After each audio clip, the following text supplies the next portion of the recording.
Each badger marks the track with its own scent. His black legs are short but very powerful for digging. The name badger probably comes from the French word bêcher, meaning digger.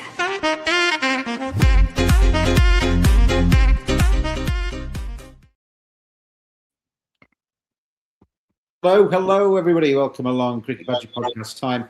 End of the Ashes series, 4-1 in the end. Australia winning that final test match in Sydney. There's a horrible little gurning face under a cap at the bottom that's celebrating that. Welcome, Lucas. Welcome, Azeem, back to the pod. And we're going to be picking the bones out of that. Lucas has done a presentation. So we'll do that at the end. You can turn off for that bit. But we're going to get through. Basically, Lucas is going to do why England lost and why Australia won. But we're also going to obviously have a bit of a post-mortem because England were dreadful, made a lot of mistakes as we went through this. Some of us were kind of worried about this series prior to it starting. Some of us, I've seen a lot of people. TMS were full of this. Sky are very kind of like, it's a surprise that England have been beaten. This was a great chance. You know, England, we really thought England would be competitive with this. I mean, I went 4-1 Australia at the start of this, got it right. And to be honest, halfway through the series, I was thinking, well, the one was optimistic. But obviously the fourth test was a little bit more of a lottery on that pitch. But start with you, Azeem. I mean, I know you were at the same camp as me. You were concerned that England weren't quite at the races when it came to the start of this Ashes series. And so it proved.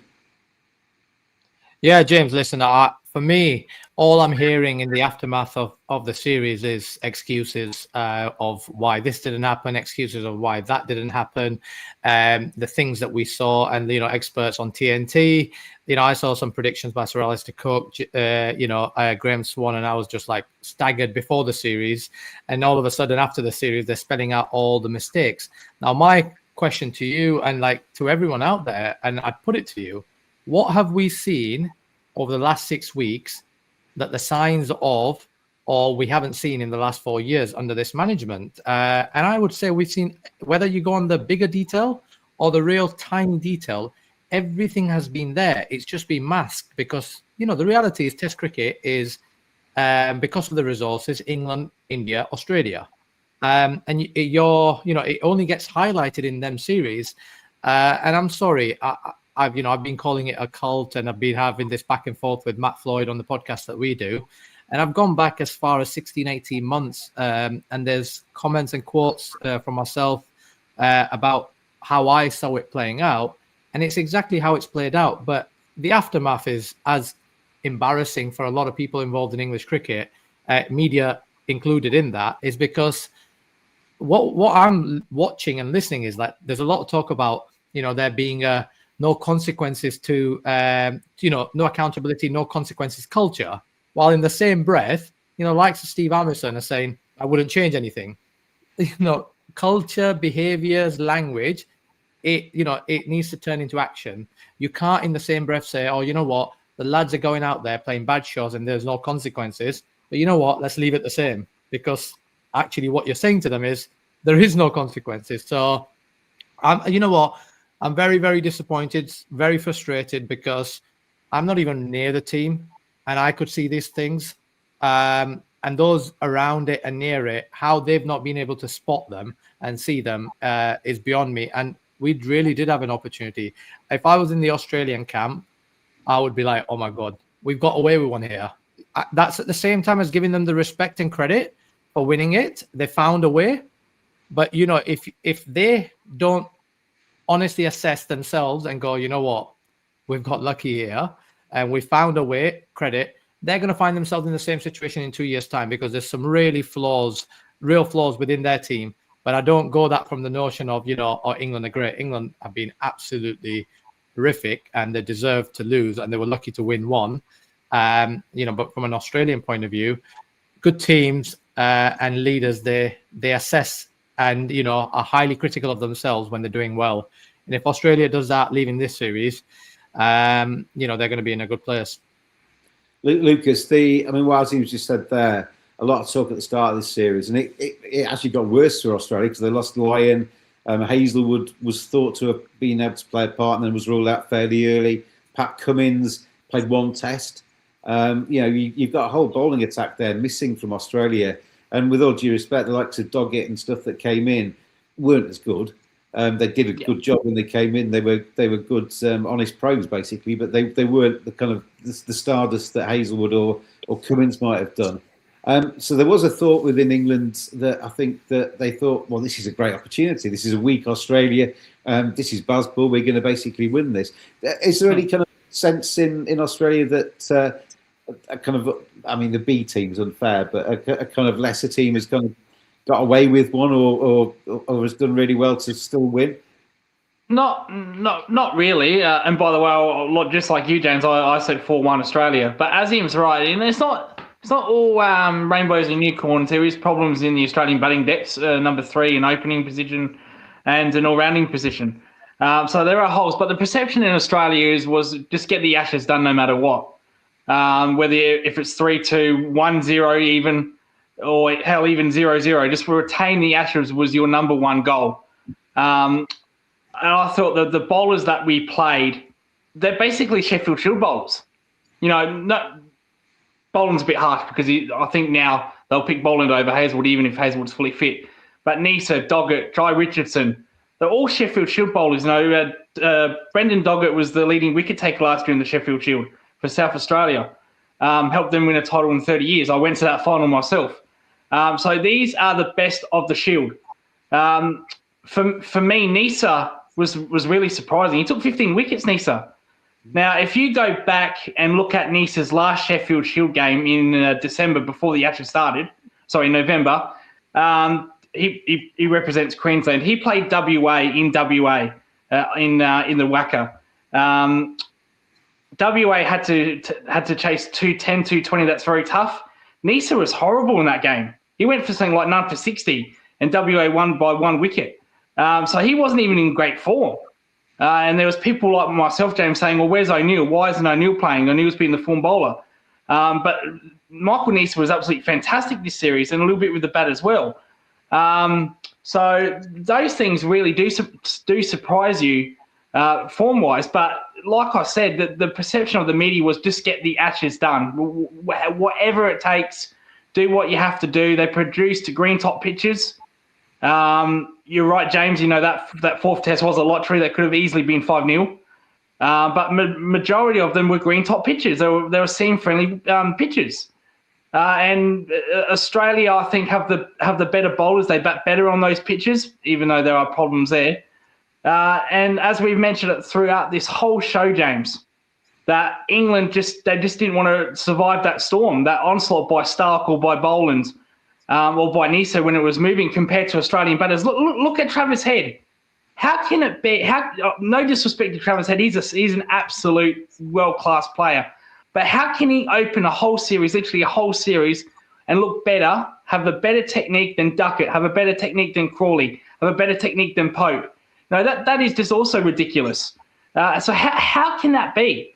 And for me, this was dominant. This was extremely dominant. There was probably only 1 point in the series where England had Australia in trouble. That was at the Gabba, the first test, when they bowled out Australia very cheaply. But after that, I think it was complete dominance by Australia. They won that MCG test by lottery, but this was complete annihilation, in my opinion.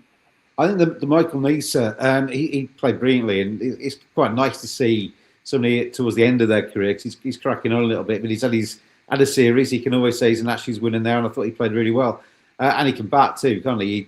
There's some useful runs on the way as well. But I thought he's a good example of England's lack of thought or lack of game management, because when you watch him bowl, he when the ball's moving around, he is a massive threat. When the ball's got a little bit older, he looks a different bowler. When it's gun barrel straight, there's nothing there from him. He's slower and he can pick him off.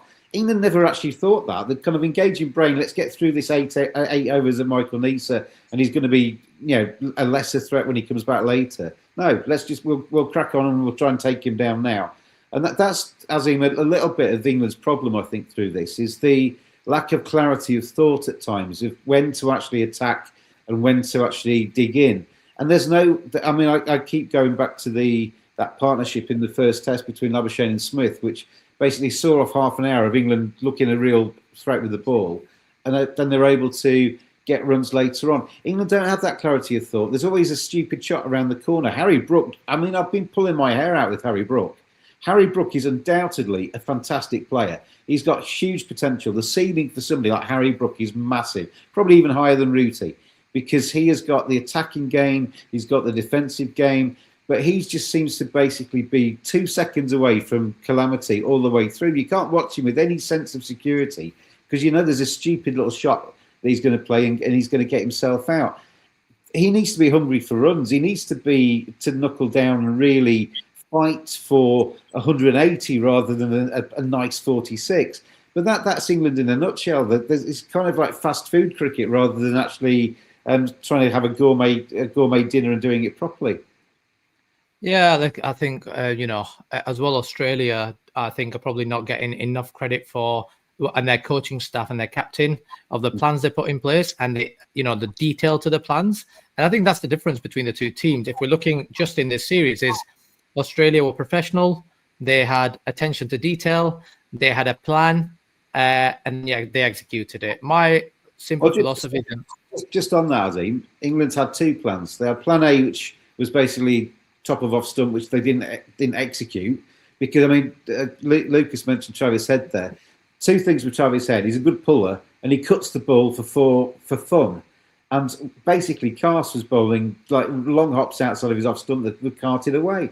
I mean, where's the thought there? But England went from that Plan A to basically everybody back on the deep square boundary with short bowling. There was nothing in between. When Ben Stokes first came in as captain, he was known for his kind of funky feels and trying things and doing other things, pulling, even if it was just getting in the batter's head, putting a fielder there because it was going to basically just unsettle the batsman's thought process. Why does he put a fielder at short cover? That kind of stuff. But there was nothing in between with Ben Stokes. It was either Plan A, which failed most of the time, or Plan B, sticking everybody back. Yeah, and you go to Harry Brook, and that's my point. You go to, you could go through the batting lineup, and if you could go individually, there seems to be, whenever you're watching them, you're like, right.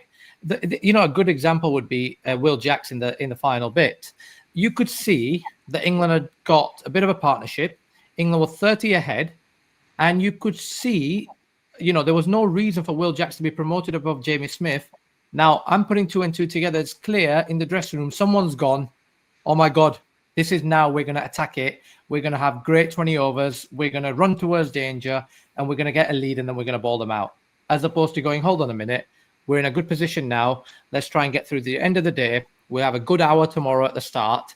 We put Australia in a position where they can't win it, and then for 2 sessions, we try and bowl them out, right? So that would have been a simple game. How games played, but these guys had a different idea. I go to, the game, the last match against India at the Oval.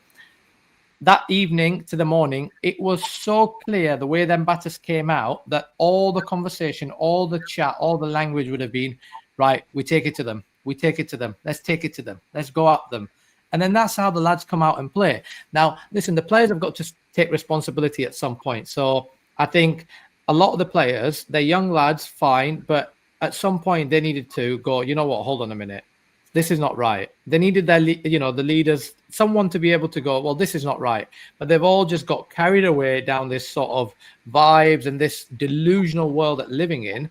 And they've got away with it against most teams. That India team in the summer, by the way, India should have won. Secondly, that India team were very weak, as we've seen subsequently. Again, they've lost test series at home, and we drew 2-2. The problem is, right, with this England team, and you're talking about the final actions of them decisions under pressure.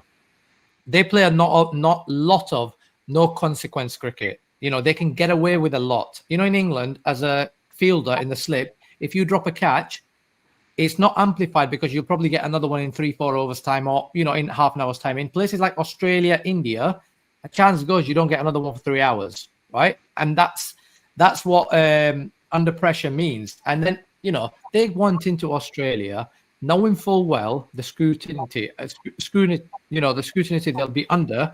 Sorry, I couldn't get my words out from everything. But yet they've gone in there. About 2 extra syllables to that word then. They've gone in there with this blasé attitude. But I'm a big believer in your attitude and your actions are led from your leaders, and you are a reflection of your captain and coach's personality.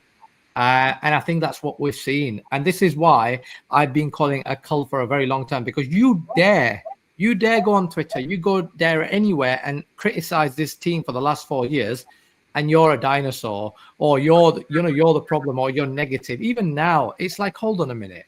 Are we watching the same thing? How possibly again, I'm going to criticize some of this media because they've been part of this cult, right? How can you, in the same sentence, slag off Brendan McCullum, but say that Rob Key should be fine or Ben Stokes should be fine? We've got to just step back, assess where we've got to, and if we really want to not end up in the same situation in 4 years' time, because I can tell you a script of what would happen if we're going to keep the same people. We'll be fine against the New Zealand. We'll be fine against the Pakistan. We'll be fine. Oh, you know what? We've sorted it out. We've improved, blah, blah, blah, blah, blah, blah. All of that, right? And we'll come up against India and Australia again, and we'll end up in the same situation. And it's not just about the preparation. What does Jeetan Patel actually do? I would love to know what he's actually done, because if you talk about no consequences, well, there hasn't been a spinner that's improved under him. And I'd go as far as to say everyone else has gone back. Everyone's gone backwards while being in charge under him, right? Whether it's batting coach, fitness, right? How many injuries have we had in this series? You're telling me you've prepared for 3 years for this, right? How many injuries? Where's the SNC staff? Where are the physios? Where are all this? Because culture, behavior, under pressure, these are not like things that just happen out of luck. There's a lot of little things that takes place for it to get there. And I think this team, firstly, have no idea of reality. And actually, at times when you listen to them, they're completely lost on understanding the game. I've got to say, some of the interviews, you listen to them and you go, like Ben Stokes did an interview where he said, me and Brendan know how to get the best out of a dressing room. And I'm listening to that end of the series, and I'm listening to that and I'm going, hold on a minute. Seriously? Because that's not what I've just seen. So the world that they live in and what the actual reality is a long way apart. And until that's met somewhere in the middle, we're going to be a long way off. Just before you bring Lucas in, I'd go a bit further. The problem you have right now is, personnel-wise, you've got a lot of lads on 2-year central contracts, or even a year central contracts. That was only given a few weeks ago.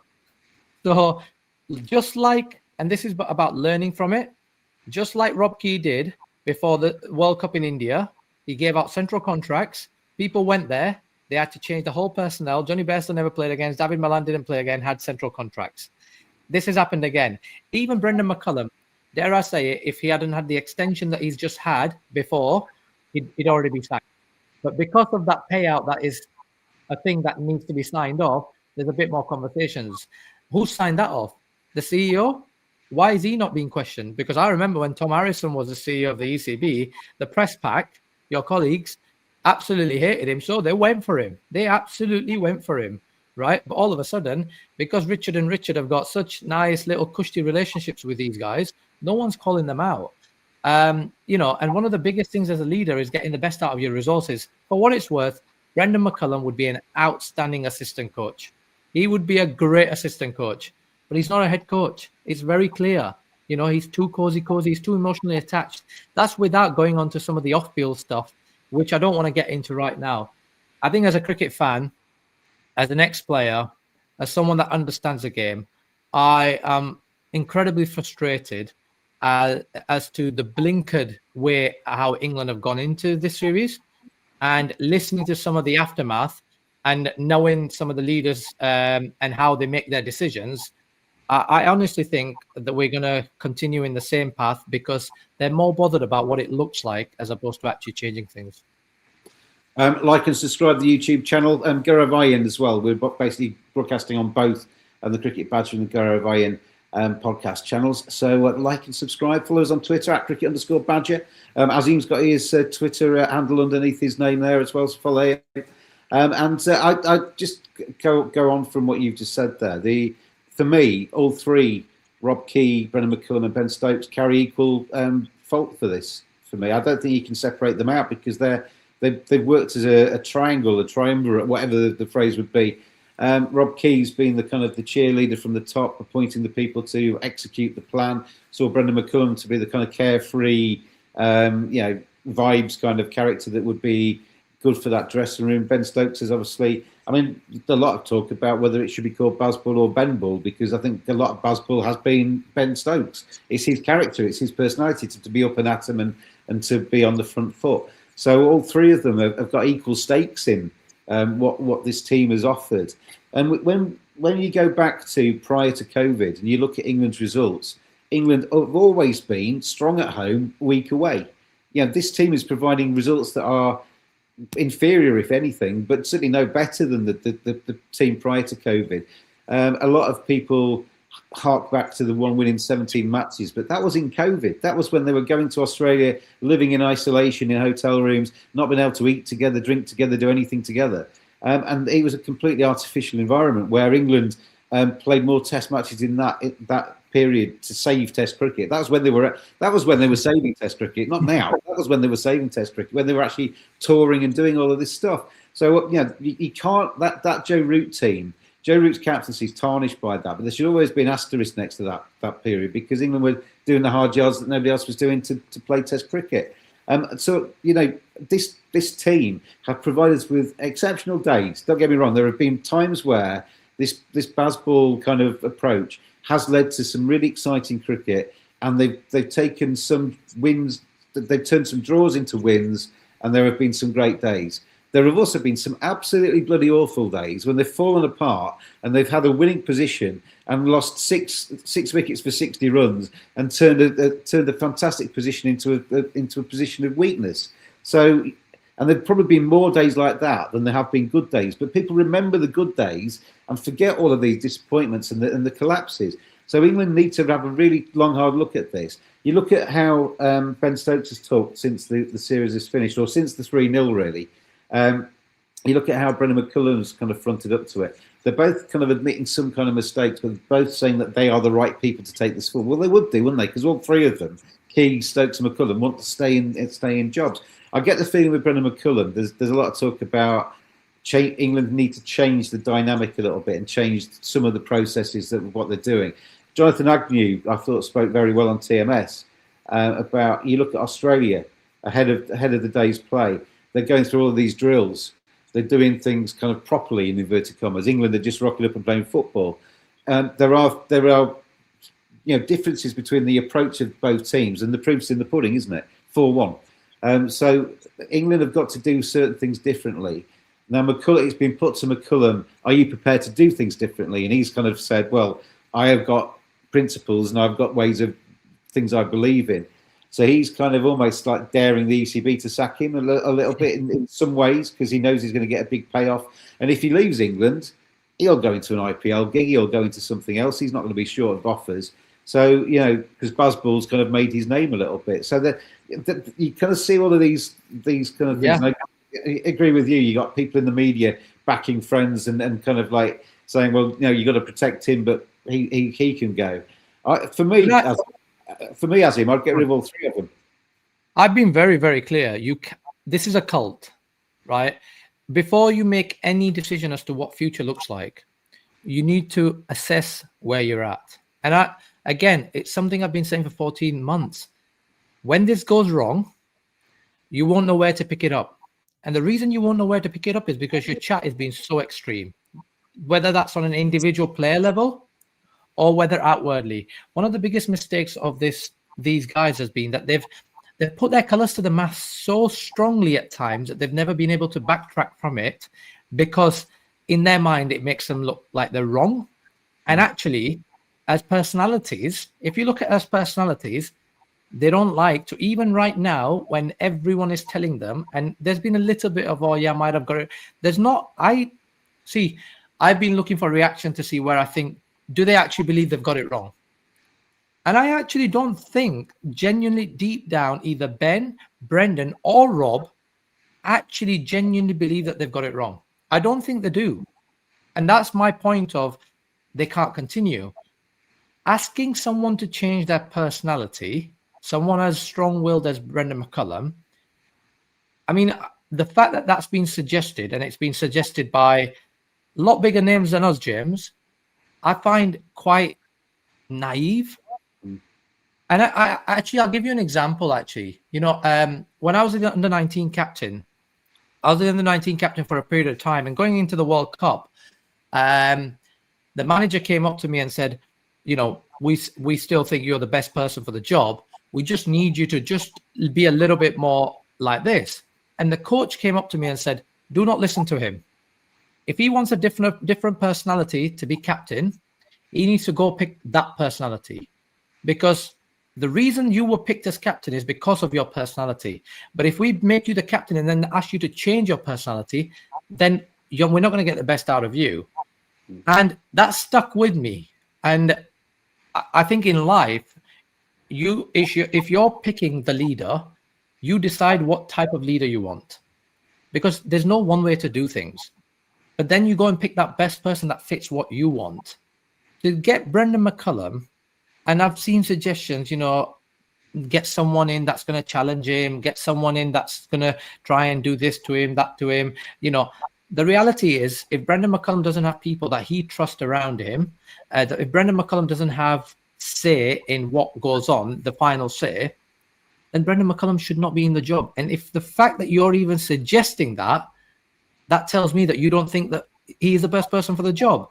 So there's a lot that's being talked about. I'm of the belief that for you to actually try and, by the way, it's going to be an absolute nightmare to undo some of the damage that's been done. Let me put this for me, undoing is not just winning against New Zealand. Undoing it is not just, a little bit of a few wins against, because I don't make my judgments on the results, on what I see. It's going to take a bit of time, because actually, the reality is with these central contracts, and these lads are some of the best players in the country. The messaging that they've been grown up on, they're going to find a nightmare to suddenly change overnight. So I am very, very clear. And the notion that Ben Stokes is he's the best person for the job, there's no one else, blah, blah, blah, all of this. I'm sorry. The first person to blink under pressure was Ben Stokes. He called his men weak. He was the first person. His captaincy, Azeem, I think, has been really poor in this Ashes series. I think all of those funky things he was doing at the start have disappeared, and he's gone within himself, and he looks like he's fearful of losing. Well, actually, I'd say his captaincy, again, I've got clips of podcasts that I've done months and months ago. His captaincy has been poor throughout. all them funky things that you're talking about, they work in Pakistan against Pakistan on a flat deck because Pakistan are poor, right? They don't work in under pressure in consequence cricket in real time, because you can't just do it and get away with it, right? And actually, Test cricket or cricket, long format cricket, is very, very simple, and it's complicated for no reason. I think with Ben Stokes, I think of his three attributes, if you forget fielding, captaincy, I thought he failed. Batting, he failed. I thought he was poor with the bat in this series. With the ball, he was good. At times, he was really good with the ball. But we all know with Ben Stokes, he's held together by sticky tape. We saw in the final test, he limped off because ultimately, his body, he's as strong as an ox and he doesn't show any pain, but his body lets him down at times. I think now is the right time to say to Ben, thanks ever so much for everything you've done for the Test team. Go and play one-day cricket. Go and fill your boots for the last couple of years of your career, and let's move on. Let's find another captain. Let's change. Well, actually, I've been very clear. England only win, or England's success in the last decade is all around Ben Stokes, a cricketer.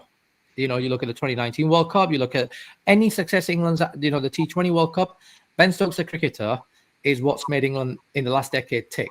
I personally don't think that he needs to leave it, but I don't think he can captain. I honestly do not, because actually for himself, what I see is someone that is obsessive about the leadership role.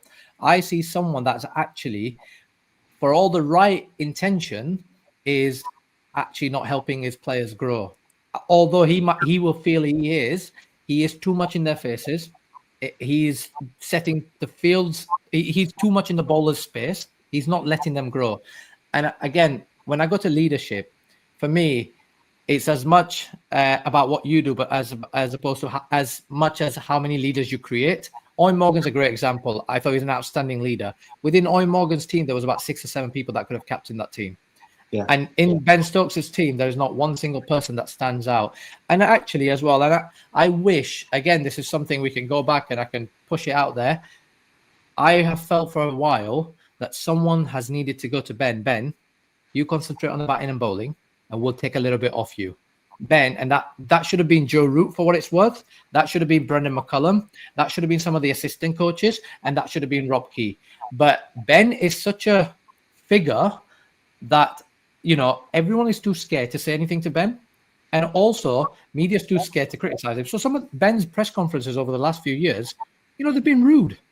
You know, they've been patronizing to the press. They've not been great, but no one's called it out.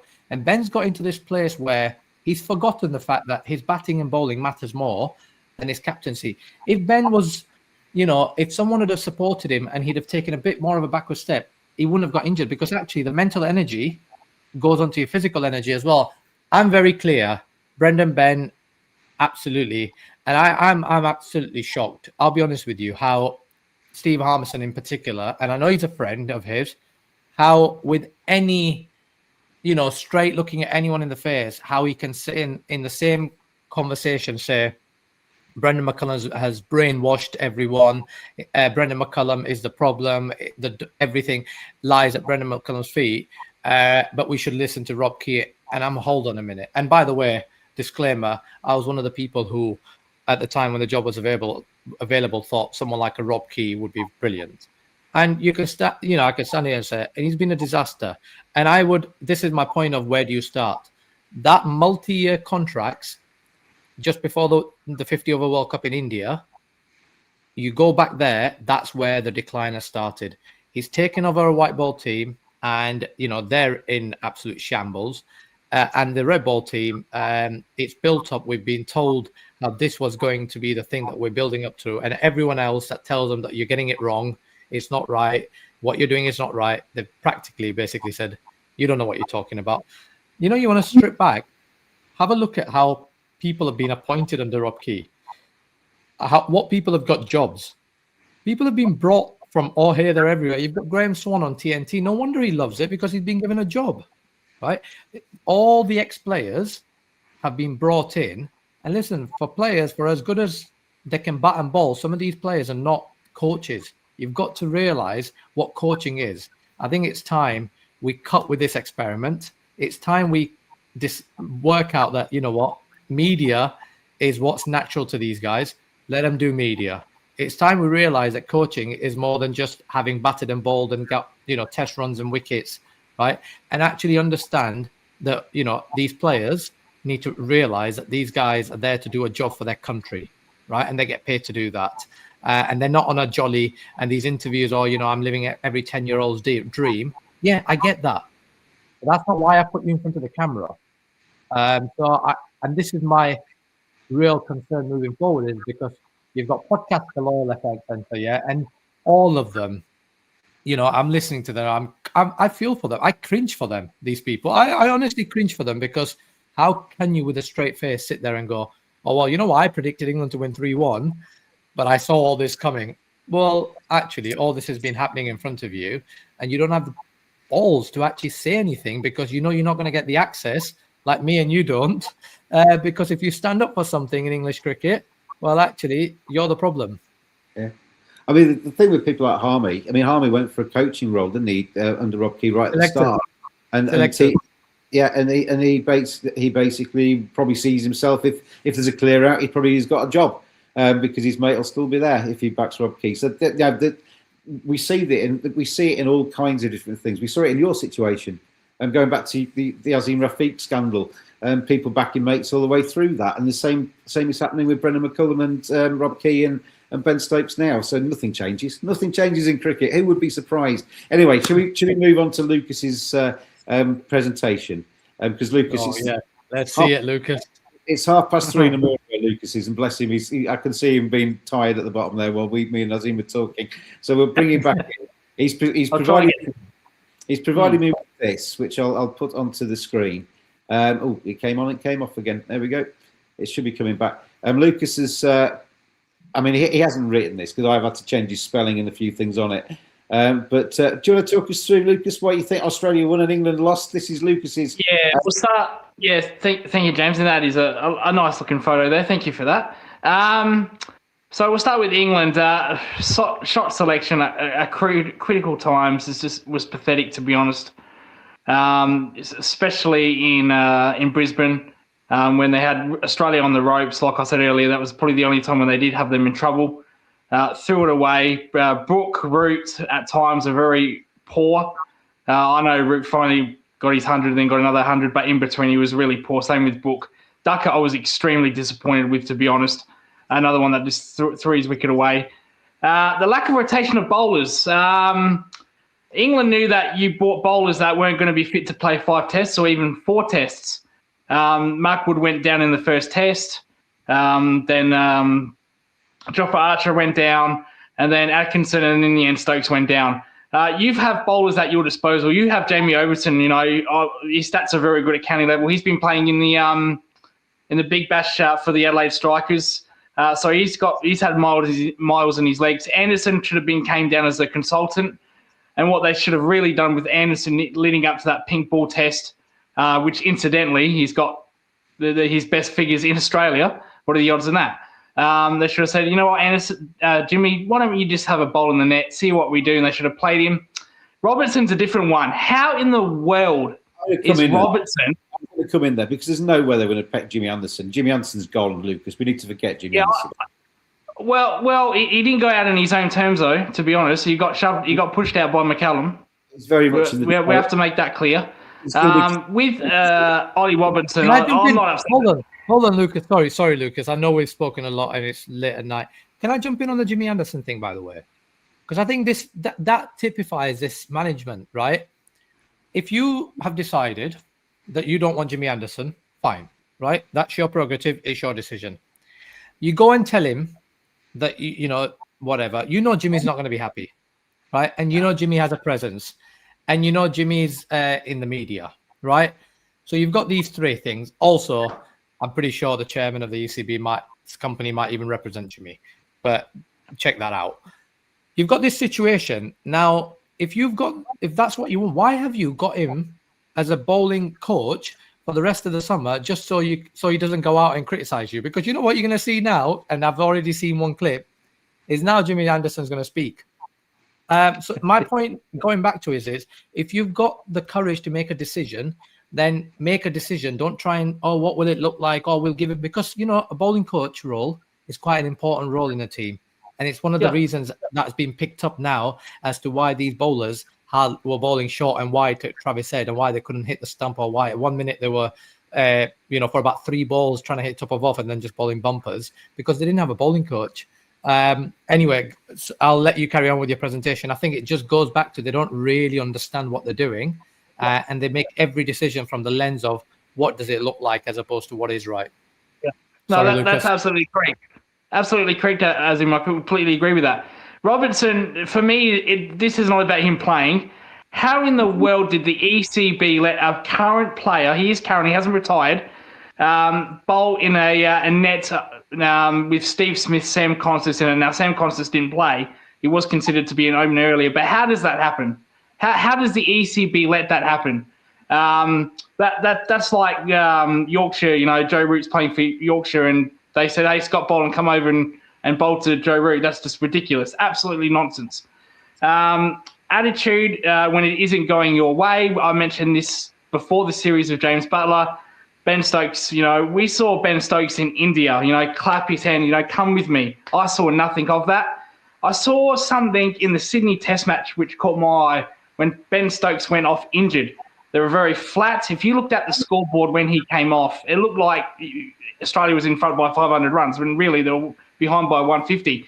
Brooke took over the captaincy, and I was paying close attention to it. And England all of a sudden were laughing, they were clapping, they were engaging. So you can make that how you will with that one. Just coming on Ben Stokes, I mean, we talked about him. I did for Knighton already, but I remember watching Joe Root in the Caribbean when at the end of his Test captaincy run, and he looked like a shadow of his former self. He looked a bit gaunt. He looked like he had the weight of the world on his shoulders, and it was making him unwell. And I think he admitted later he went home and a few family and friends said to him, "Ruti, this isn't doing you any good," and he stepped aside. I saw a little bit of that in Ben Stokes, to be honest, in the 4th and 5th Test when he knew that the dream was dead, and it was not possible to take the urn back after investing so much of himself in it.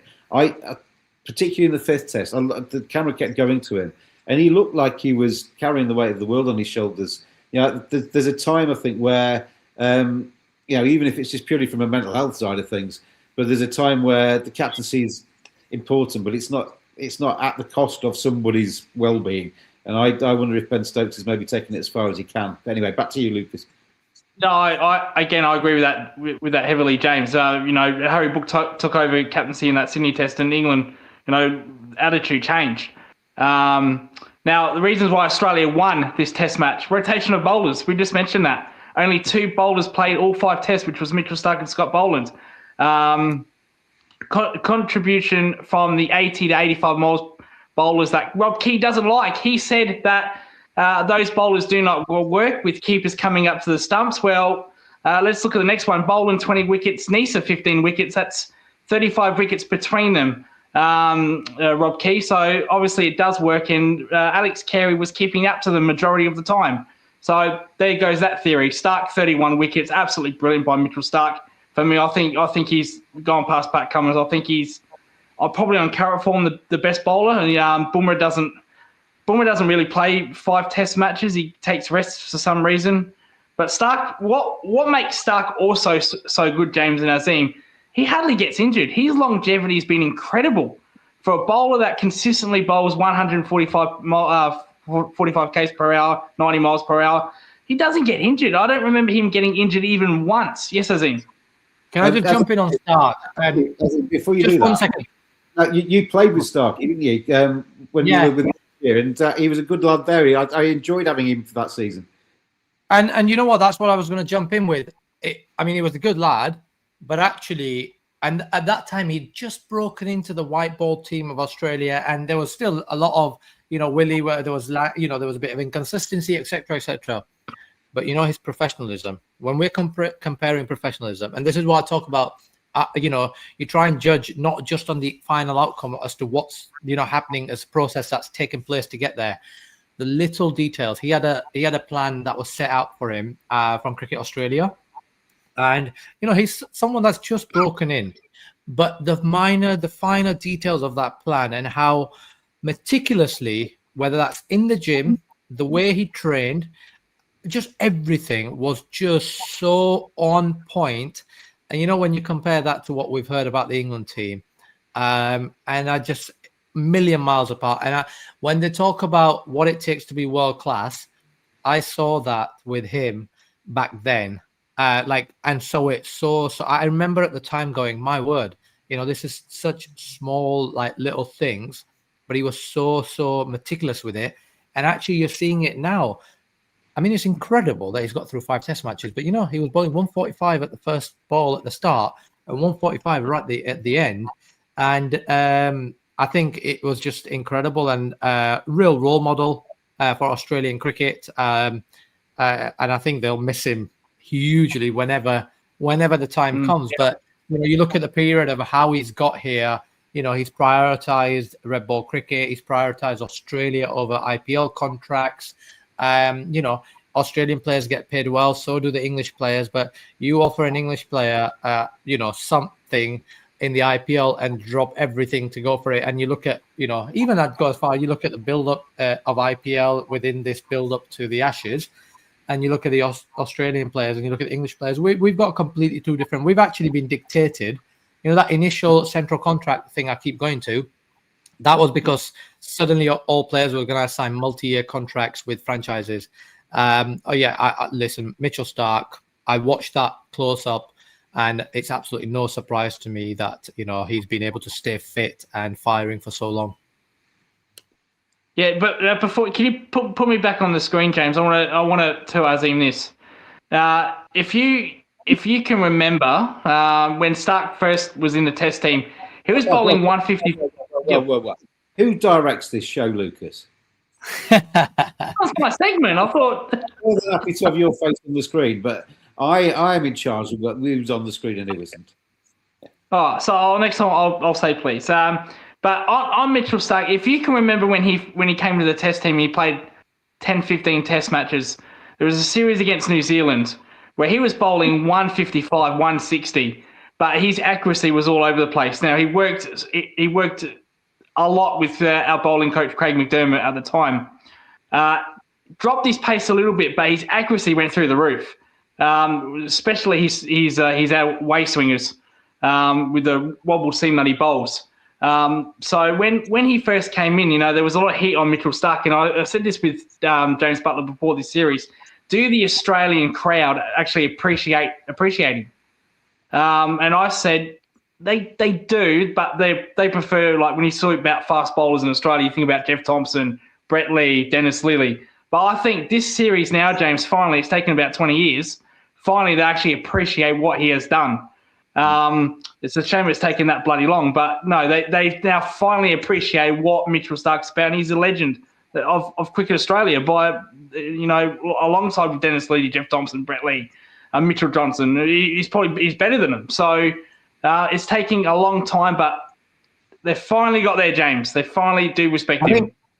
I think there's two things. One, I don't know if you remember that, but early on in his career, actually, the late Shane Warne was pretty brutal in his criticism of Mitchell Starc, and if I remember it right, he called it out a couple of times, and he even his partner might have called it out, and I remember it at the time.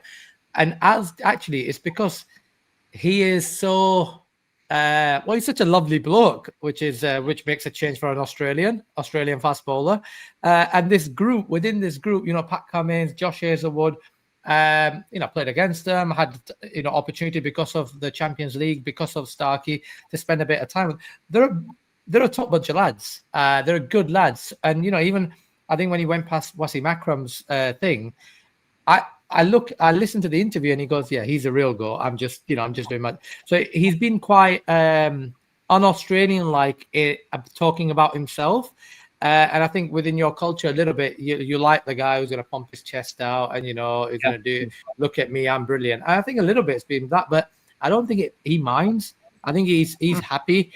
And if you look at all the success, I talk about Ben Stokes, the cricketer. If you look at the success you had, he's been a focal part of it, whether it's white ball cricket, and now finally the recognition he was the man of the series for Australia in the last Ashes in England as well. So the performances has been there. I think for a long time, the Australian public have not quite warmed to him in the same way they have to some of their heroes in the past, because he's actually a different character. I think, and now with Mitchell Starc, he was with the Sydney Sixers, wasn't he, when we were in the Champions League? Yeah. He went out of his way one day. Me and Graham Hardcastle, the journalist, were over in South Africa covering Yorkshire's kind of progress through that tournament. And we wanted to have a chat with Mitchell Starc. We got in touch with him, and one day when he was between training and something else, he went out of his way to meet up with us so he could give us a little interview. And I thought, he was a really lovely guy. That was back in 2012, so that's a long time ago. He's had his entire career since then, but that was testament to him. And to be honest with you, working in cricket, you grow up in England thinking Australia the enemy, England, rah rah rah. But in my experience of meeting cricketers, I've met a lot more England cricketers that I disliked than Australian cricketers. Put it that way. The Australians are actually, although they fight hard on the pitch, the good lads off it, which is testament to them. Do you want to finish off your slides? Yeah, I'll run through it. So we mentioned, bowling 20 wickets, needs of 15, 30 wickets between. Apparently Rob Keane doesn't rate those kind of bowlers. Travis Head as an opener, 600 plus runs. That stat's mind-boggling for me. I can't believe that. If you said to me Travis Head's going to be an opener and then score 600 runs, I would never believe you. And the last one was Steve Smith's captaincy and attitude. We talked about Ben Stokes' captaincy and attitude. Steve Smith out-captained Ben Stokes in all those Test matches that he played in, except for the one in Adelaide where Cummins took over. And there's now once again of talk, should Steve Smith stay as captain, should Cummins stay? I'm getting sick of it, to be honest. But again, Steve Smith's captaincy and his field placings were absolutely brilliant once again. And his record as captain is extraordinary. he is, alongside Marnus Labuschagne, though, two of the most annoying people, human beings on this planet, aren't they? I mean, the way when he was batting and he signalled the wide to the umpire and all of his little mannerisms, and I think Steve Smith's wife must be working for charity or something, because to live with him and experience that 24/7 must be horrendous. Listen, I love it. Both of them. It's brilliant viewing. Brilliant viewing. There was a story on the local feed, which I know you just don't get. There's a story that sometimes when his partner comes over touring like England or South Africa or whatnot, sometimes he doesn't even sleep, and she has a restless night as well. No, he gets very nervous at times. With Marnus, I can tell you one thing with Marnus, James. Who did he get out to? Jamie Smith. Every time he sees Jamie Smith, I can absolutely guarantee you he will let him know about that dismissal. He will not shut up about that. In the Sheffield Shield, he actually opens with the new ball, Azeem. Can you believe that? He actually opens with the new ball. His technique is actually not too bad. If he started as a 20-year-old and you turned up like that, there is a lot. I'm a bowling coach. I did take a lot of wickets in my career. That's all right, but there is a lot he can work with. He's got good rhythm and good run up. He's a good leggy as well. Yeah. He's a good leggy as well. I've watched him opening. Yeah. I've watched him take the new ball in the club cricket as well on some of the clips. I love him. He bowls off spin leg. I've seen him bowl leg spin one ball and off spin the other, the medium pace in the last ball, the over. It just absolutely. Well, he's the captain of Queensland. I guess he can do whatever the hell he wants. I found it comical when he was opening the ball with a brand new rock. I couldn't believe what I was seeing. I was saying, how am I not playing state cricket, James? When you see stuff like that, but I can tell you, he will not. I feel for Jamie Smith, because every time he sees Marnus, he's going to let him know about it, for good or bad. I would not want to be in that slip cord, and I think Usman Khawaja deserves a medal. Well played, Usman Khawaja, on a fantastic career. But you've stood in the slip between Marnus Labuschagne and Steve Smith all your days. That must be, honestly, I don't know how he's done it. No wonder he's retired. Anyway, we've had a message here from Amit who says McCullum needs to go, won't resign himself unless he's kicked out. I guess the first round exit in the T20 World Cup might just be a blessing in disguise for the ECB in the long run. I mean, that's the other thing, isn't it? I mean, that starts very soon indeed. I know you hate the T20 World Cup, Lucas, but that McCullum's in charge of that team as well. And if they fall flat on their face in that tournament too, then he's not got a leg to stand on, isn't he? So it's that's going to be really interesting to see how England cope with that. Different squad, different mentality, but McCullum at the helm for that as well. I mean, that was. I think that's one tournament, James. If England did beat Australia, I wouldn't care less. That was one crazy thing though, was that on the back of already a big workload. I mean, I remember when. I think it was Trevor Bayliss was in charge of England. He said he had about 2 days in his bed in Australia at his home in the entire year, because it's pretty full on. You know, there's not many days off for an England coach, and you've got somebody, McCullum, who's in charge of your test team. I mean, whether it was to try and give him more money, to give him the white ball stuff and to support a bigger contract, I don't know. But the fact that he's now in charge of the white ball as well, that's just a crazy workload for anybody. Well, it again goes back to Rob Key and the CEO. Ashes, we know away Ashes is the final point of a cycle. Yeah. Right? You know there's a World Cup in 2 months after that. Like, it beggars belief, like, why have, contracts been given in ways where you're now left with a situation where, you might want to make player changes, coaching changes, etc., and you can't in players' situation, and in a coach situation, you got to do a big payout, which, for what it's worth, I think Brendan McCullum, if you give him the payout, he'll be gone. He don't care. Like, he's not bothered. And at times, some of his comments make you feel like he's actually going, "Please sack me, please sack me, please sack me." It's the whole planning around everything is just been so poor, and it goes back to the detail, the detail in which you operate around this England setup. And for me, like, it's going to be weird for Thompson and Gould, because if they're asking the questions to Key, McCullum and Stokes, and especially Stokes, they could turn around and say, well, actually, you were part of that decision. So what about you? How about you get on this side as well? right? Yeah. You were part of that. Thompson publicly said in the summer that he thought that the preparation was adequate. So I'm actually quite looking forward to it. Cards on the table. I've got absolutely no time for Richard Thompson and Richard Gould because of what's happened with with racism and the way they've handled it. And actually, I'm actually looking forward to seeing how they handle this, because I think there's going to be questions thrown at them as well at some point. And one of the reasons I'm interested to see what happens is, got all three players, or all three people, Rob Key, media, Brendan McCullum, can be media, and Ben Stokes, big voice, very easily in that room could turn around and go, "Oh, hold on a minute, Richard," whichever one it is. You were part of that decision as well. So if I'm going to be held accountable, so are you. And that's what I'm fascinated to see. It's quite easy, Azeem, isn't it? Because Buzzball has been, for the first 2 years of Buzzball, it's been about 4-year cycle, hasn't it, Buzzball? Yeah. The first 2 years, it was all sunshine and rainbows and wonderful, wonderful days. And it's quite easy to ride that surfboard, isn't it, across the waves and thinking, yeah, well, that reflects well on me as well. If I'm the CEO of the ECB, yay, come on, keep going, boys. But the last 2 years, I mean, Ben Stokes admitted it in the interviews, the results have been getting poorer. They've been stuffed in the Ashes now. And that now reflects badly on those people that were riding those waves. It reflects badly on them. And when it comes down to that review and all of this stuff about run towards the danger, let's attack the bowling and stuff. 3 centuries made by England player in the Ashes. 2 by Joe Root, who is conventional Test match cricket, applies himself, he's hungry for runs, and 1 by Jacob Bethel, who refreshingly came in and played a beautiful innings, played a Test match innings, and neither of those 3 innings that scored England centuries involved funky shots that Harry Brook tries to play. Didn't involve anything. It was just proper Test match cricket.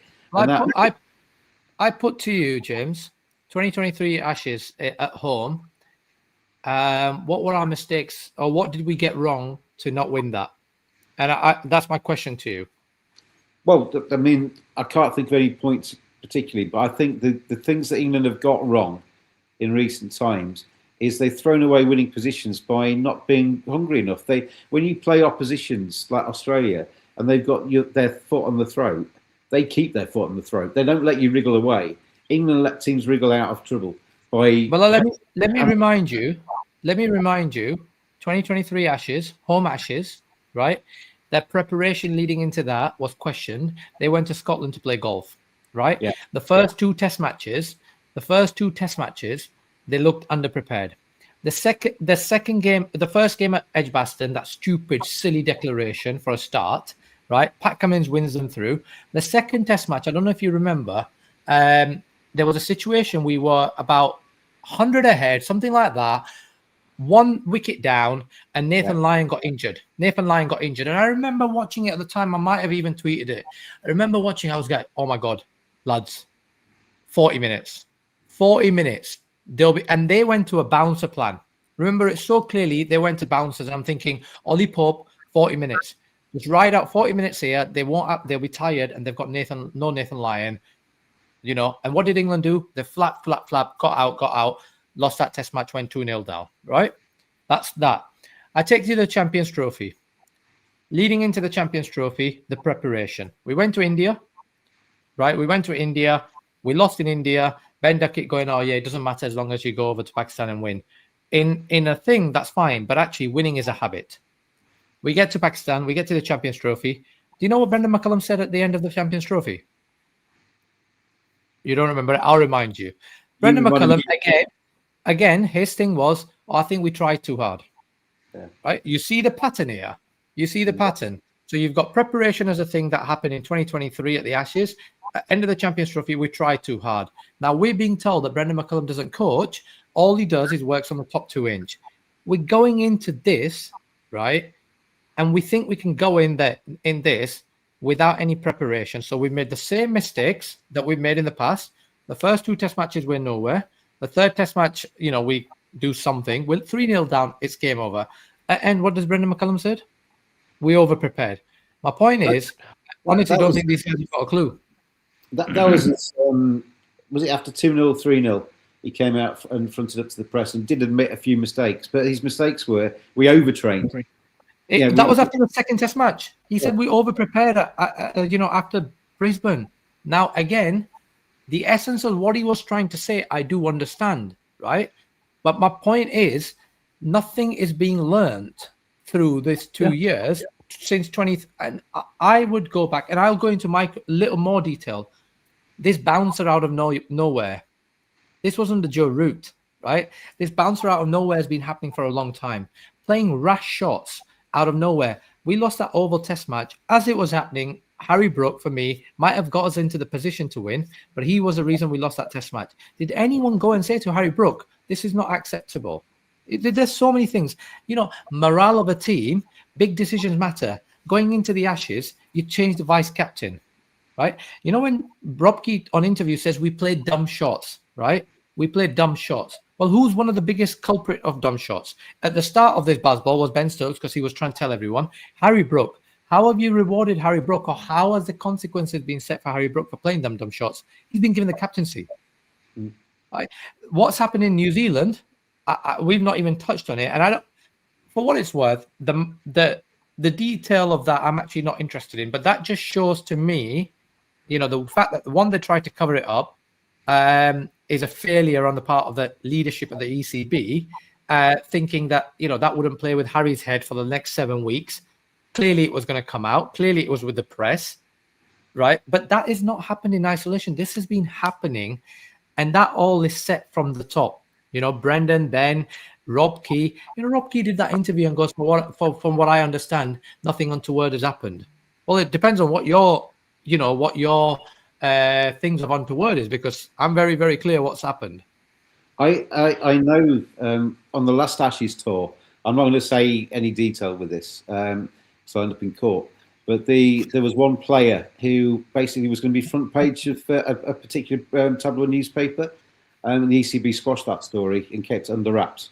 And that's, to be honest, I understand the kind of, from having worked on the media side of things and the kind of PR side of things, you need to kind of try and keep bad news out of the papers because it doesn't do your team any good. But these are regular things. These have been happening for a long time, these kind of things. And they often, by providing journalists with an exclusive or something like that, we'll scratch your back, you scratch ours, you keep that story out of the papers, and we'll reward you with an exclusive with Brendan McCullum at the end of the tour or whatever.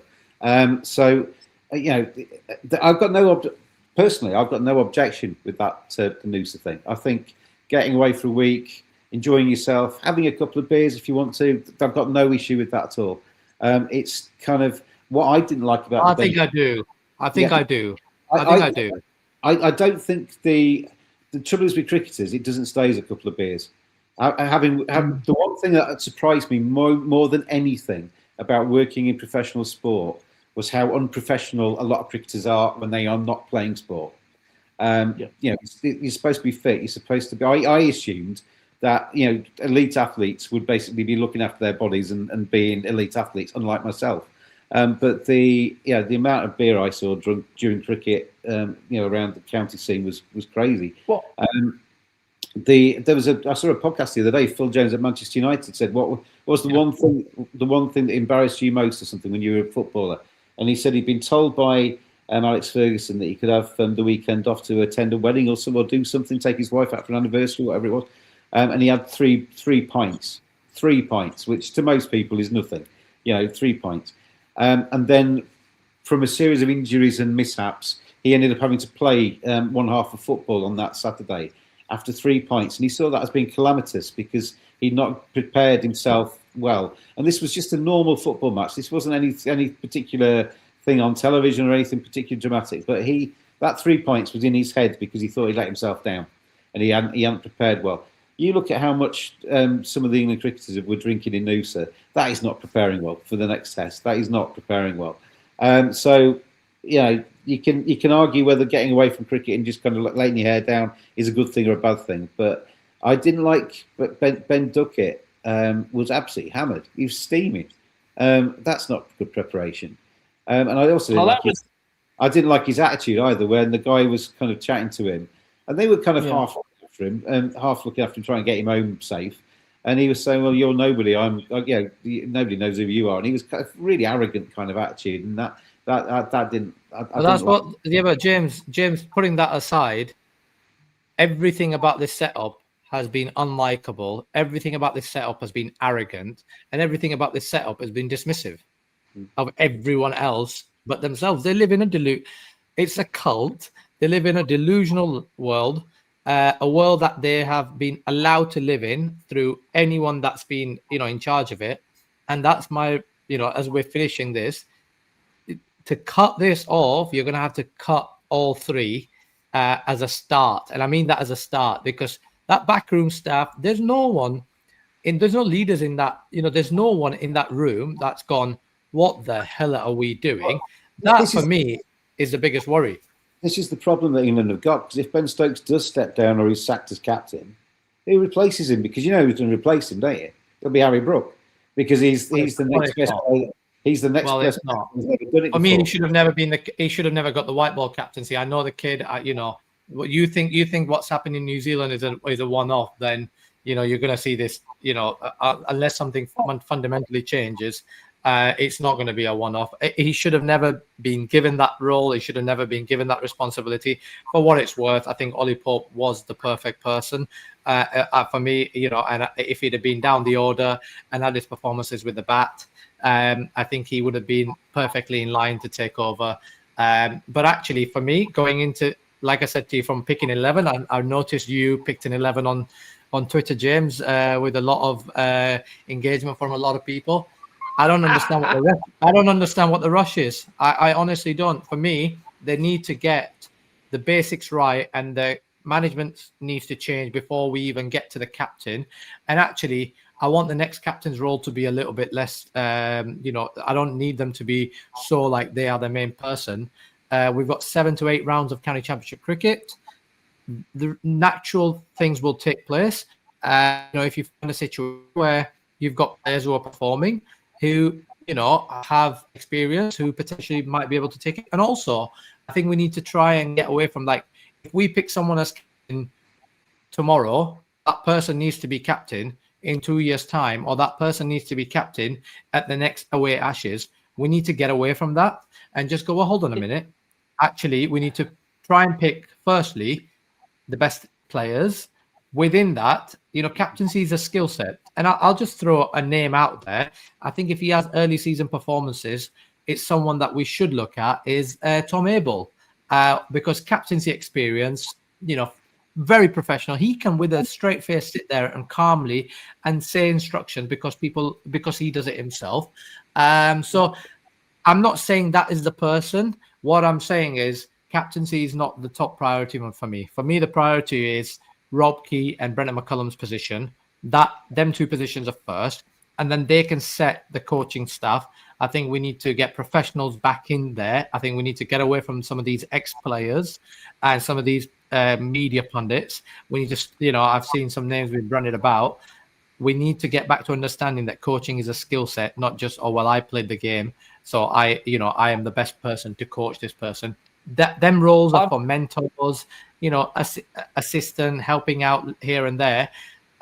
We need we need someone like Andy Flower. I found it extraordinary after the Ashes, when Australia won the series after Sydney, that the ECB made a statement saying we're not going to change anything. We're going to wait until the World Cup.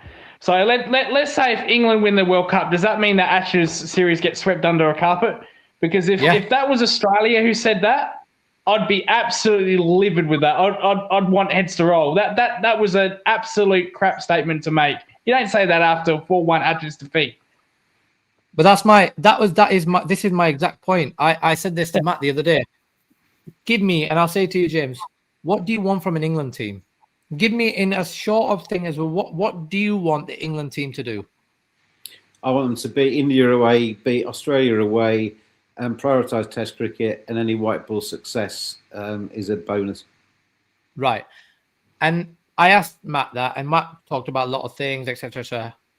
And the one thing he didn't say, which for me, if I asked an Australian, would be very, very clear and simple. If you ask me, it'd be very clear. I want them to win. I want them to win. End of that first day at their Perth, Australian journalists, Australian ex-players, they were going for it. They were going for it. And now you can look at that in a negative way. I look at that as, you know what, high performance, high environment, pushing their players, and they expect nothing but the best. We've just lost 4-1, and I'm hearing, oh, yeah, there's little positives here, there's little positives there. I'm going, hold on a minute. We've lost. We need to fundamentally change our mindset. Winning is important and the most important thing. And if you have that mindset, you go that extra mile. What annoys me is that after every single Ashes series that we've played in Australia since the 2010-11 success, everyone since, the post-mortem has been exactly the same. About preparation, about team selections, about did we read the pitches wrong, all the rest of it. I remember Sir Geoffrey, was it 4 years ago or 8 years ago, he was standing around a podium and banging his fist on the thing saying, we didn't prepare properly. Well, we haven't prepared properly for this one. Does anybody never learn? Does anybody ever learn? Does anybody ever actually think back? We misread the pitches. All this talk about having to have 6'5", 6'6" bowlers slamming it into the halfway down. The pitches in Australia have changed. If I knew that, then surely somebody at the ECB knows that as well. It's just absolute nonsense. So what England have got to do is take county cricket a bit more seriously. You mentioned 7 or 8 rounds of championship before the first Test match. Actually, send a message to the counties. Ash has sent a message in asking about Saif Zaid at Northants is what are his chances? Well, I think for Saif Zaid, for anybody who has got a desire to play Test cricket for England, the message should be, show us what you can do. For too long, England the door has been shut. There's been a little club, cult as Azeem would say, but a little club behind that door, basically being insulated from the outside world and then criticism and all the rest of it. That door needs to be opened up. A few people chucked out of it and allow other people to come in who can have a chance, because anybody who bowls spin, who has been watching Shoaib Bashir getting 16 Test caps and then not played in the Ashes at all, a project for the Ashes who never even touched the pitch. I mean, a spin bowler of any kind of there's a few out there in the county scene I think are quite good, who basically must be thinking, what do I have to do here? What do I? An opening bat who has basically watched Crawley. Even Crawley showed a few signs of trying harder in the Ashes, but ultimately he didn't, James. But this is my point. He didn't. He did exactly what he does. This is my point. Like, he did exactly what he's done throughout his career. What I was going to say was that ultimately, whether he tried harder or not, his results were exactly the same. No, but it's not even the results. What I'm saying to you, or putting to you, and this is my point. There was so much information of what Crawley does in his career. You could go into every series. You could go into the India series. He'll have a couple of loose shots. He'll get in 1 or 2 innings. He'll have one good score, and you know what? You'll think, oh, you know what? He's finally cracked it. He finally cracked it. He averages, whichever level of cricket he plays, he averages about 35, and he's gone into this series and he's averaged 27. My point is, right, I honestly, my frustration is I'm nowhere near the team, right? I don't have personal relationships anymore with anyone, right? If I can sit here and go, hold on a minute, something is amiss here, then why are the people around it not seeing it? And that includes the media. And when it comes to individual, like I said, the county cricket it's not perfect, far from it. It really isn't. But there's a reason why a lot of people, or Australian players, a lot of people want to come to county cricket, right? It gives you something. It gives you some sort of a base. And in a way, one thing I'm glad about, some people have tried to blame it on county cricket, but they've struggled because, quite frankly, they've been so openly disrespected county cricket that that stuff hasn't stuck. I think they've got a real problem, James, and the problem is so many layers of it. Central contracts, for what it's worth, even before the multi-year stuff, I think the central contract system is outdated in today's cricket landscape. And ultimately, what is to blame? The 100. I mean, no, I don't. For what it's worth, I don't think it is either. Like, I'm not a 100 fan. It's not. I was joking. It was tongue in cheek there. I talk about spin bowling. We've produced 2 world-class spinners in modern era, Graham Swan and Adil Rashid. We've had all sorts of schedules, we've sort of all sorts of everything, and nothing has solved that. And having been through that system, having been involved in that from the age of 14, we don't know how to coach it.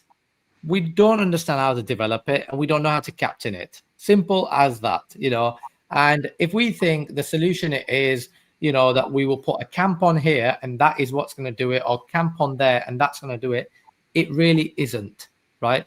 In terms of this management and getting the selection wrong, they play every series, every game a game late. So their cricketing understanding is seriously worrying for me. Seriously worrying. There's a lot to do, but one thing I would say is, if you are able to accept that you've got it wrong, it can be a start to them putting it right. I actually don't think that they accept that they've got it wrong. And again, that quote of Ben, the quotes, I think they are feeling like they have to accept and show some contrition because they've been so arrogant. But I don't think they genuinely admit they've got it wrong. And yeah, I think there's going to be a culture. There has to be a cultural change. But the challenge they're going to have is they've got to try and avoid going from one extreme to the other. So I've heard a few people going at me going, bring Justin Langer in. I wouldn't touch someone like Justin Langer. I just wouldn't, because I've seen his methods when we played against Somerset, obviously the stuff at Australia. These players, if they go from one extreme to the other, I think they'll really struggle. I think they need someone like an Andy Flower who has respect in the game. He has a really good mix. He's a good coach. And you know what? If he needs to rip a shreds of some of these guys, when they get in a room with Andy Flower, he can get them into reality very, very quickly. I'll tell you what, I asked Andy Flower for an interview once in Barbados, and really nice guy. He said nothing. He said nothing but nice things, and turned it down very pleasantly. But looking in his eyes, I would not want to cross him. Intimidating. But you know what? Actually, why don't you ask James? You should get in touch with Rob Key. Get him on the podcast. You should do it. Because the reality is they're going to have to answer some questions to people with not, who are not just protecting them. So why don't you message him? Rob Key only ever does an interview with Sky where his mates will ask him nicely toned down questions. There is so much we could talk about. We could go on for another hour, 2 hours, 4 hours probably. But we need to round this off. Look at Lucas's little eyes down there. He's so tired, bless him. We should give you the last word, Lucas, because Australia did win this series. The Ashes retained or regained or no retake. I can never get that one right. Anyway, last word with you. Despite the fact that it was a 4-1 success, there's not a lot coming behind the scenes in Australia, and the future's bleak for Australia. So we'll finish on that note, Lucas. Well, there's some spots up for grabs, but no, as Azeem said, Rob Key, the way he's treated county cricket is just a joke. We've gone the opposite. We've brought in 4 players from the Sheffield Shield. Jake Retherald, I know that one hasn't worked out. Sorry, Jake, I know you're my mate, but you were awful in that series. Doggett, Nisa, Jai Richardson, all came from the domestic league. So it just tells you which direction the two nations are going in. Yeah, there's problems in some areas. Opening spot, number 3 and a number 5. What do we do with Travis Head? But our Shield starts just like the county championship starting soon. Our Shield starts in February because of the Big Bash. It gets broken up, which I hate. I never agree with. Then we've got Bangladesh in August, so that would be a stat padding series, and then South Africa in South Africa, which is the big one. That's the big one for me, winning away, as Azeem said. You said, James, beating Australia and Australia beating India and India. Well, we've got all 3 coming up: South Africa, India, and England away. That would be my preferred, to at least win 2 of those series. Well, preferred all 3, but at least 2 of those series. Did you coach Jake Weatherall to basically almost kneel at the blue going to face the ball? I didn't coach him. I played with him. No, I don't understand where he got that stance from, because when he was at club cricket with me, he didn't have that stance. So I think he's picked that up in Tasmania. And for the record, when he looks at the ball, when the ball comes through him, he's saying, watch the ball. He says that repeatedly. Again, he didn't say that at my club cricket. He's picked that up in Tasmania. So just a little bit about Jake. Didn't work out in South Australia. He's gone to Tasmania. He's played on seam-friendly wickets. So he's made a tremendous amount of runs. He's averaged 50 since going to Tasmania. That's why he was in the team. Finished the Sheffield Shield last year as most runs on seam-friendly wickets in Tassie. So I don't know where he's got that stance from, because he never had an LBW problem. Even in Shield cricket, he doesn't get a lot of LBW decisions. So I don't know where that's came from, but he can't play the full ball. His head falls down too much for me. Something he needs to work on. But he's a good lad, Jake Weatherall, very good lad. He's gone through a lot. There was I don't know if you saw the post on Cricket Australia that he has suffered from mental health in the past. And it's been serious at times, very serious.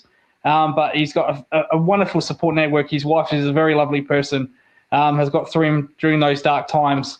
But he's a very lovely, lovely guy. Whatever you do, just don't make the mistake I did of putting a helmet at short leg. And then I decided to walk away, and then I realised the helmet was going a million miles past my body. He just absolutely booted it off the pitch. So don't do that from experience. But no, he's a lovely guy, Jake Weatherall. Just something I learned the hard way, but that's all right. Now, good man, Jakey. Can I just add on him, by the way? He came into a series, an Ashes series, first dose of international test cricket in an Ashes on pitches that were really tough. Everyone found it difficult. He got his sort of little technical fault just got, very early. I mean, having seen some of the batters, Constance was one that was touted, which I couldn't understand at all. I thought he was a slugger from the offset. I actually think he's someone that you guys should persevere with, because there's clearly, there's a lot of cricket in him, right? So there's a lot of cricket that's been played over a lot of years. There's a lot of experience in him. And actually, you know what? If he can just stand up a little bit and get that little technical thing right, which is not too difficult to get right, he's got great hands. I think you've got something that you can work with, especially knowing that I don't think there's a lot more you've got in the background. Yes, there's a few smacking it in Big Bash, but that's not that's not something you're going to be. But he was put into Test cricket in the hardest series, and there was a couple of decent scores. So I think there's been a bit of too much criticism, in my opinion, of him. I thought it reminded me a little bit of Adam Lyth when Lythy got his chance with England. He went into that England team for the home Ashes series, came out as an Ashes winner, but obviously lost his place after a disappointing series against a really good attack. But he should have played a lot more for England, and I think sometimes England certainly give a lot of patience to a lot of players that never actually reward them, but actually are very impatient with players that you actually look at and think, well, if you actually persevered with them, you might have got better returns. And just on that, if he does get dropped for the Bangladesh series, I think he'll take it no cricketer wants to be dropped, but I think he'll take it well. He's part of an Ashes winning series. If you remember last year, McSweeney, he did not take that well. There was genuine concern in the SAC of the South Australia Cricket Association that he probably won't even be the same. And it's taken a long, long time for McSweeney to find runs. I don't see that with Jake Weatherall. I think he'll bounce back if he does get dropped. Like I said, he doesn't play IPL. He doesn't play Big Bash much. He will play in the last 5 rounds of the Sheffield Shield starting February. So he can still find some runs, find some form, and he get picked again. It's not the end of the world, and I think he will take that a little bit much better than what McSweeney has, unfortunately. And he should have never opened. As you said, he can always tell everybody for the rest of his life he's played Test cricket for Australia and he's an Ashes winning player. Exactly. There are worse things to be able to do, aren't there? There are worse things to be able to do. We'll finish off by saying congratulations, Lucas. Australia, you can go to bed now, go get some sleep. Azeem, as always, thank you very much for your time on here. James. And cricket badges everywhere. Thank you very much. You can now all get some sleep. Honestly, I have really struggled with it. I've been commentating on it. Next time we go to Australia, I think they should just do it under floodlights during English hours, so that I can actually get some sleep, because it's quite, anybody that works shifts, I don't know how you do it, honestly. Massive respect. And we'll see you very soon on the Cricket Badger podcast. Cheers all.